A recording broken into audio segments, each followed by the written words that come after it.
Bismillahirrahmanirrahim. Subhanahu wa ta'ala berfirman di dalam surat, kalau tidak salah, Al-Ma'arij, Innal insan khuliqa halu'a idza massahu syarr jazua wa idza massahul khair manu'a. Manusia itu labil. Idza massahu syarr jazua wa idza massahul khair manu'a. Emang kayak gitu, manusia itu labil. Terus recovery kelabilannya tuh kayak gimana? Ternyata recovery itu akan cepat dan bertahan kalau kita belajar, yakin, dan berpegang teguh kepada Allah. Cepat recovery-nya, teman-teman. Para sahabat Nabi itu, gimana pun mereka soleh, mereka tetap manusia, kadang emosional juga, tapi recovery-nya cepat. Contoh, Abu Bakar pernah sakit hati sama keluarganya, ada saudaranya yang memfitnah Aisyah. Dia nuduh Aisyah itu selingkuh. Sakit hati kan Abu Bakar? Akhirnya karena Abu Bakar sakit hati, Abu Bakar pun bersumpah. Abu Bakar posting juga, kata Abu Bakar, demi Allah, saya nggak bakalan ngasih lagi pertolongan dan bantuan kepada orang itu selama-lamanya. Kenapa? Udah terlanjur sakit hati sama dia. Bersumpah Abu Bakar, nggak akan nolongin dia lagi. Ternyata Allah komen di postingan itu. Apa komenan Allah? Janganlah seseorang yang diberikan kelebihan harta di antara kalian, surat An-Nur, bersumpah untuk tidak membantu saudaranya.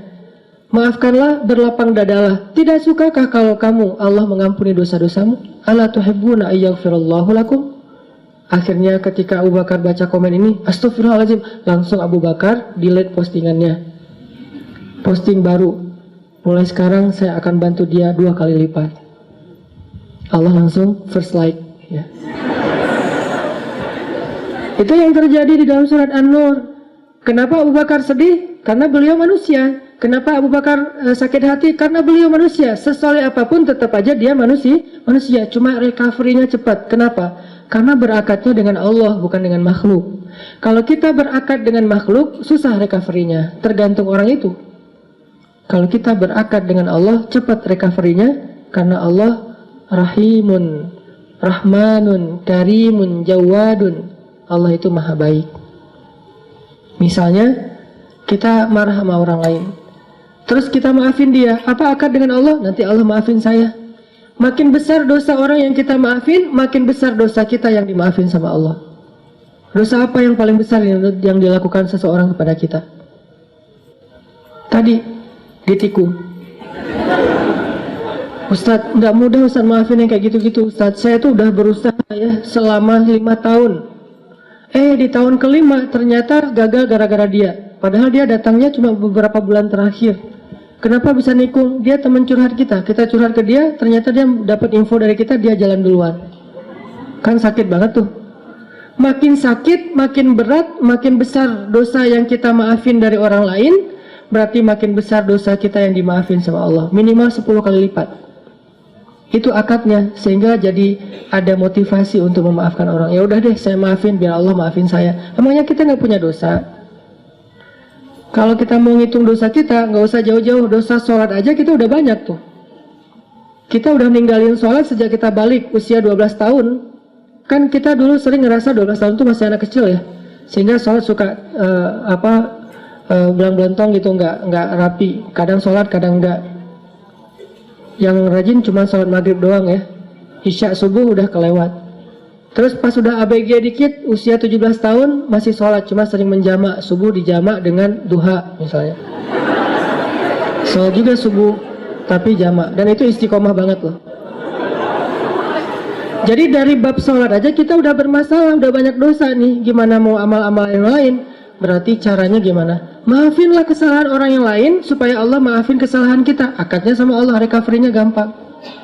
Saya pernah pas di Bandung, mobil ditabrak dari belakang, serempet. Akhirnya penyok dan agak rusak. Terus orangnya marah duluan. Mungkin cara dia marah duluan biar ketahuan bahwa kita yang salah. Dia turun langsung marah-marah. Saya bilang, tenang aja, jangan marah-marah, kita selesaikan baik-baik. Akhirnya dia agak down dikit, agak nyaman dikit, ngobrol, tapi tetap aja keras, nggak mau. Dan pas di ini dia nunjukin kartu bahwa dia anggota. Nah, karena dia anggota nggak mau ribut, ya udahlah, saya ganti rugi 2 juta. Pas sudah ganti rugi 2 juta, dia pergi, saya berdoa, Allahumma ajurni fi musibati wa akhluf li khairan minha. Ya Allah, saya dapat musibah nih, beri dong ganti yang lebih baik darinya. Tinggal minta aja sama Allah kan. Akhirnya yang tadi kita udah kayak ngerasa sedih banget gara-gara kita udah mobilnya rusak, harus bayar ganti rugi orang lain yang salah lagi tuh, karena dia mungkin pakai kekuasaannya daripada nanti ramai dan makin besar, habisnya udahlah 2 juta. Tapi minta ke Allah gantinya 20 juta. Lebih baik dari yang kita berikan. Gak lama seminggu kemudian benar-benar Allah ganti 20 juta cash. Bukan sedekah, jangan selalu menerjemahkan keajaiban itu dalam bahasa sedekah. Bisa juga dapat usaha apa, jualan apa yang keuntungannya banyak. Kayak saya dulu di Mesir jualan bakso. Kalau ada acara-acara kayak gini nih saya ngeliat teman-teman di Jepang kayak nostalgia lagi kondisi dulu di Mesir ya. Lagi ada acara mahasiswa Indonesia di sana namanya PPMI gitu. Saya jualan bakso, tapi saya nggak bisa bikin bakso, teman yang jualan. Terus saya bilang, ya udah kita bagi hasil aja ya, bagi 2, kamu 30%, saya 70 gitu. Dia mau, alhamdulillah dia bikinin, terus saya ini jual. Terutama buat acara mahasiswa Malaysia. Kenapa? Karena menurut saya orang Malaysia nggak bisa ngebedain bakso yang enak sama yang enggak. Soalnya di Malaysia nggak terlalu banyak kan. Kalau di Indonesia kan banyak tuh bakso. Akhirnya jual ke Malaysia. Nggak terlalu enak juga, mereka, wah enak Pak Cik, tak apa-apa gitu ya. Udah jualan. Kalau orangnya enakan. Orangnya nyaman gitu, saya kasih baksonya banyak. Kalau orangnya mukanya agak-agak kurang nyaman, kasih aja 2 lah.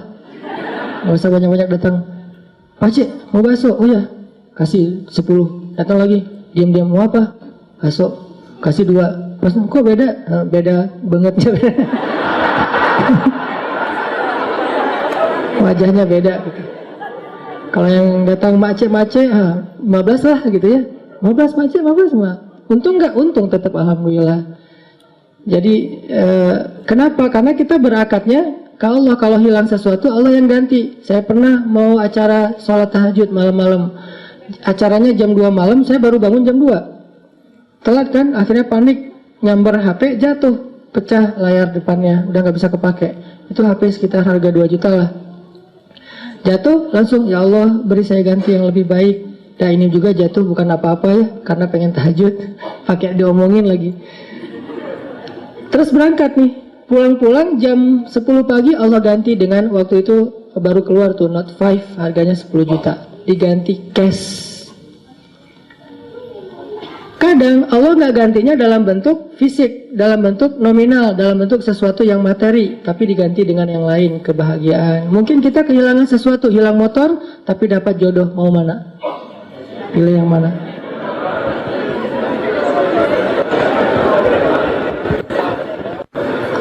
Jadian nih gara-gara nikmat hilangnya motor. Pas ketahuan kita nggak punya motor, putus lagi.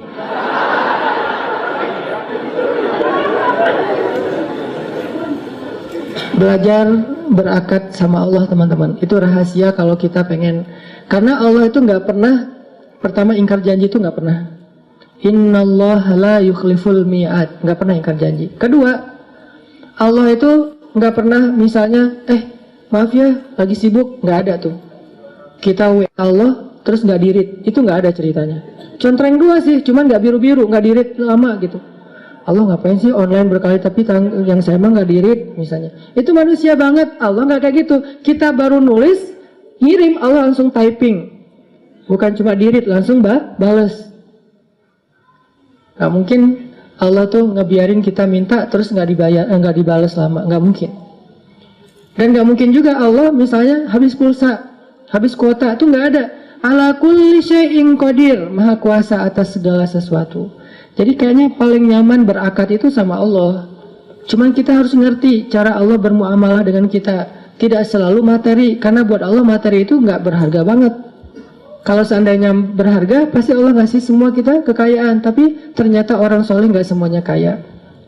Tapi orang soleh itu rata-rata, bukan rata-rata, semuanya bahagia.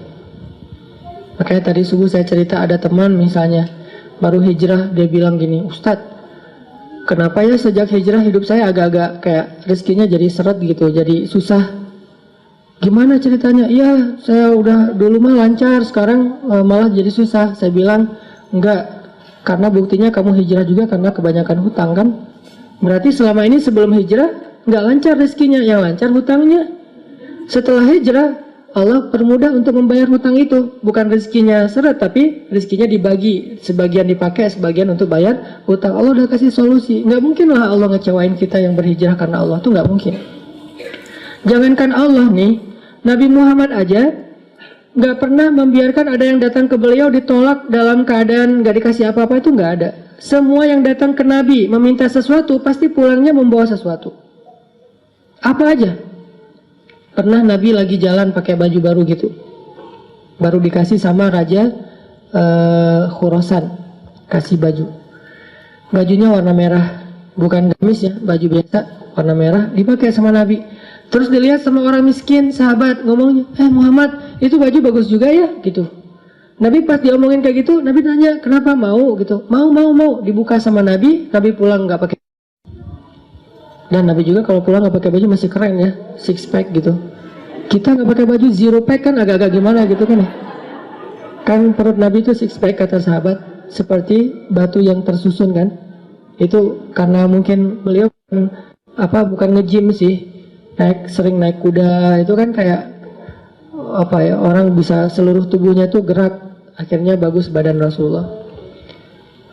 Nabi nggak pernah mau ngecewain orangnya. Terus Nabi jalan pakai syalnya syal baru gitu, untungnya nggak pakai kupluk baru ya, pakai syal doang gitu. Datang orang Badui, ditarik syalnya, dilepas sama Nabi, dikasih. Ada yang datang ke Nabi, ke Aisyah misalnya, Aisyah tuh cuma punya 3 butir korma, dari pagi belum makan. Untuk sahur aja nggak dimakan karena pengen dipakai untuk buka puasa hari itu. Datang satu orang ibu dengan 2 anaknya, karena lapar bilang, Aisyah saya belum makan dari pagi. Aisyah langsung ngambil ngasih. Jadi nggak makan sahur, nggak berbuka puasa. Kenapa? Karena sifat Nabi itu tidak ada yang datang kepada beliau pulang dalam keadaan tangan kosong. Itu nggak ada. Nabi aja kayak gitu, apalagi Tuhannya Nabi, Allah Subhanahu Wa Taala. Nggak ada yang datang kepada Allah pulang dalam keadaan kecewa, itu nggak ada. Kalau dia kecewa, berarti dia nggak ngerti cara berakad sama Allah. Dia salah paham dengan cara-cara Allah. Kalau dia ngerti Allah, nggak bakalan kecewa. Dia tahu banget Allah maha baik, Allah yang selama ini nolongin saya, Allah yang menyelamatkan saya. Alam yajidka yatiman fa'awa, wa wajadaka dhallan fahada, wa wajadaka ailan fa'aghna. Dan Allah itu tergantung prasangka hambanya kepada Allah. Kalau kita berprasangka baik, Allah akan ngasih apa yang kita persangkakan 10 kali lipat lebih baik. Kalau kita berprasangka buruk, maka Allah seperti yang kita prasangkakan. Jadi tergantung kita nih, mau gimana? Mau dapat nikmat, ya udah, Allah maha pemberi nikmat. Mau dapat jodoh, Allah maha menciptakan segala sesuatu.